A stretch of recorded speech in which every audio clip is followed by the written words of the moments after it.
You ever see someone just beg the universe for a slice of humble pie? Because that's exactly what happened this summer. My grandfather, 74, living alone on his mountain in Montana, got targeted by an HOA president who thought she ran the world. Honestly, you couldn't script a better cautionary tale for folks who think a fancy title gives them power over people who actually know the law. Now, let me set the scene. 3 years after my grandmother passed, my granddad packed up, left the house that felt empty without her, and found himself a cabin, 47 acres of pine trees. Just enough porch to catch a Montana sunset, and not a neighbor in sight. I used to drive out every few months, work remote for a bit, help him fix whatever needed fixing. That summer, I'd only been there 5 days before trouble showed up on a Tuesday morning. Engines snarling through the quiet like they owned the place.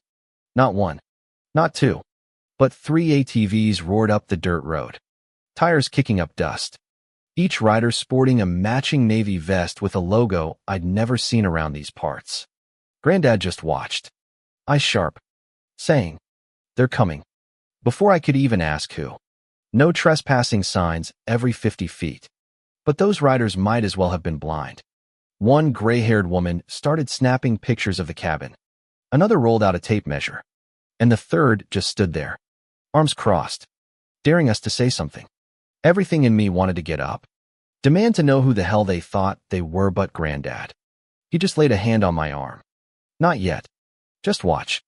So I watched, while they paraded around, acting like they owned the joint, until the clipboard queen finally marched up to the porch, introduced herself as Ridgeview Estates Homeowners Association, handed him a notice of violation, 7 infractions, everything from the paint color to fire safety. Granddad, cool as a January morning, told her, "Ma'am, this land isn't part of any homeowners association. You have no authority here." She just gave a cold smile and threatened a full inspection.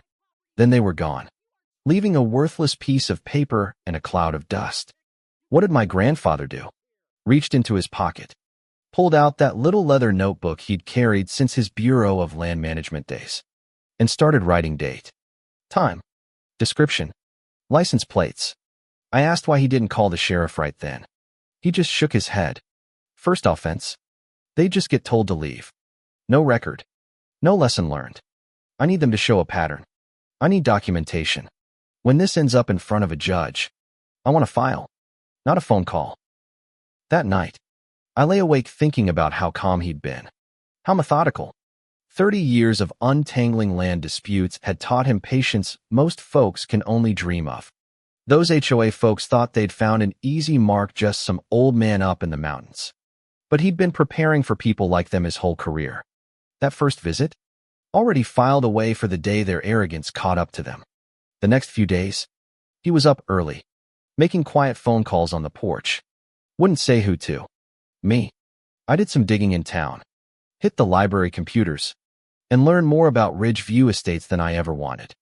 Evelyn Hargrove, 56, HOA president, 11 years. And, get this, 12 lawsuits in that time. She'd sued over paint colors, trash cans left out overnight, birdhouses too tall by 4 inches. Claimed she was protecting property values. But really, it was just about flexing power. That night, Granddad had his deed, maps, and documents laid out when I got home. Talked to an old BLM buddy.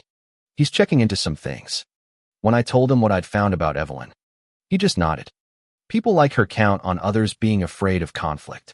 They assume their title extends everywhere. The only thing more dangerous than someone with authority is someone who thinks they have it. Let's not correct them just yet. Next morning, official-looking letter shows up embossed, signed by Evelyn herself. Now, instead of 7 violations, there's 10. Inadequate landscaping, unauthorized structures, environmental hazards. Demanded my grandfather attend a compliance hearing. Here's the thing most folks don't know: HOA rules. The CCNRs only apply if you sign on when you buy property within their borders. Granddad's land was 2 miles outside Ridgeview Estates. Never signed a thing. I asked why we didn't just send a cease and desist. If I push too hard, too soon, they'll just get smarter. I need them to cross a line they can't uncross. Next thing I hear, he's ordering trail cameras motion activated. Night vision. The works. We set him up around the property line, hidden in the trees. Now we wait, he said. A few days later, neighbor stops by, says there's a post in the community forum Evelyn, riling folks up, calling my granddad a threat, outsider building illegal structures, stirring fear to rally the community, people chiming in, calling him dangerous, talking about organizing a group to check his property themselves. Granddad, calm as ever. Defamation's harder to prove than trespass, but it's more evidence. She thinks she's applying pressure, but really, she's building my case. Days go by, tension wound tight. Then, Saturday morning, 4 ATVs come roaring in, Evelyn in front. 2 men I'd never seen. A younger woman with surveying gear. They measured, photographed, took soil samples. Evelyn even walked up, told Granddad, "You have 14 days to comply, or we'll be forced to take further action." He just watched, silent, checked the cameras afterward, every face, every action, recorded in digital high def. "That's 2 visits now," he said. 2 trespasses, soil samples, 2 taking material from someone's land. That's a whole other charge. I asked if this was enough to go to the law. He shook his head. Not yet, but soon. They can't help themselves. People like that always push until something breaks. The question is, will it be them or us? It didn't take long. The neighbor called again, Evelyn's organizing a group. I hit the library, signed up for their forum as a prospective buyer, and found threads about my grandfather, the outsider on the hill. She was recruiting volunteers for an assessment, telling them to come prepared. Several said they'd bring firearms. They planned to surround the property, in case the occupant tried something. I printed everything: names, posts, timestamps. I raced home, laid it all out on the table. Panicked. Granddad just looked at the stack and said, "Good. That's exactly what we needed. If they step onto my land, armed, with documented intent, that's criminal trespass with a weapon. That's a felony. And they've just told us, in writing, exactly what they plan to do." He called Frank Marshall, a county deputy he'd known since BLM days. Told him everything. Frank said he'd have deputies standing by when the assessment went down. If they crossed the line, they'd be caught red-handed. If they wandered onto the BLM border, well, then they'd have federal problems, too. Saturday came, just after dawn. Coffee brewing. Cameras charged. Deputies waiting a quarter-mile down the road. 6 ATVs. 2 trucks. 8 people in total, 5 openly carrying guns. Evelyn front and center, megaphone in hand, shouting about compliance and sphere of influence.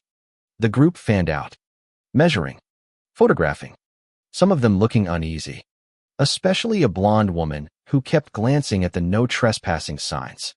Granddad and I stayed inside, recording everything. That's the thing about silent sight, can't be twisted.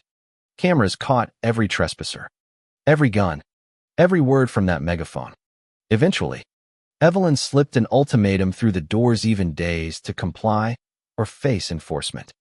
We reviewed the footage: 8 faces, 5 guns, 1 faded badge, retired Deputy Douglas Palmer, 2 doubters who hung back. Frank Marshall showed up the next day with a federal prosecutor. They watched hours of footage, took notes on every detail: trespassing, intimidation, conspiracy, federal land violations. This isn't a neighbor dispute anymore, Frank said. This is a prosecutable case. Within a week, warrants were issued. The hearing lasted 3 days in the old county courthouse. Evelyn tried to claim it was all community safety. Her fancy lawyer argued the HOA's influence extended to my granddad's land. The judge wasn't having it. She read the CCNRs out loud. Jurisdiction applies exclusively to properties whose owners have executed membership agreements. My granddad never signed anything. What you organized, she said, was not community enforcement. It was armed trespassing, and in 3 cases, on federal land. The sentences? Evelyn, $15. 000 fine. 2 years probation. Banned from coming within 1,000 feet of the property. Removed as HOA president. Douglas Palmer, $10. 000 fine. Lost his pension. And a federal investigation into his career. The 5 gun carriers. Armed criminal trespassing. Big fines. Probation. The 2 doubters. Simple trespassing. Lesser fines. The 3 who crossed onto BLM land, federal charges pending. I watched Evelyn's face fall with every piece of evidence. The community she'd tried to protect now crossed the street to avoid her. The HOA had to rewrite their bylaws. No more gray areas. No more bullying outsiders. Even her attempt to defend herself online got deleted by the board within hours. Douglas Palmer's life fell apart. Investigators found old cases that didn't add up. No criminal charges.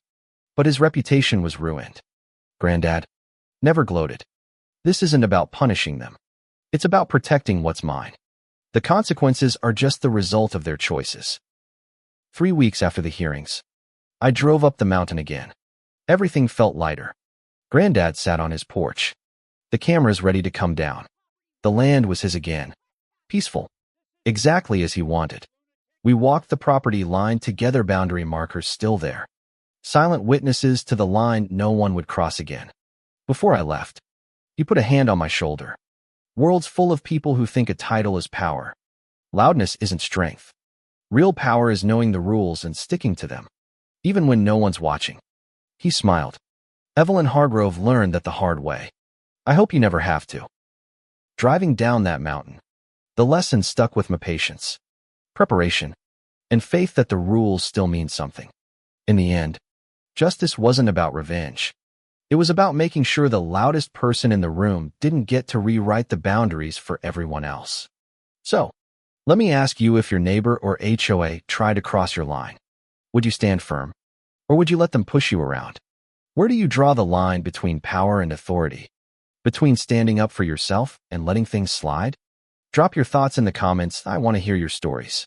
Let's see whose version of justice rings the truest.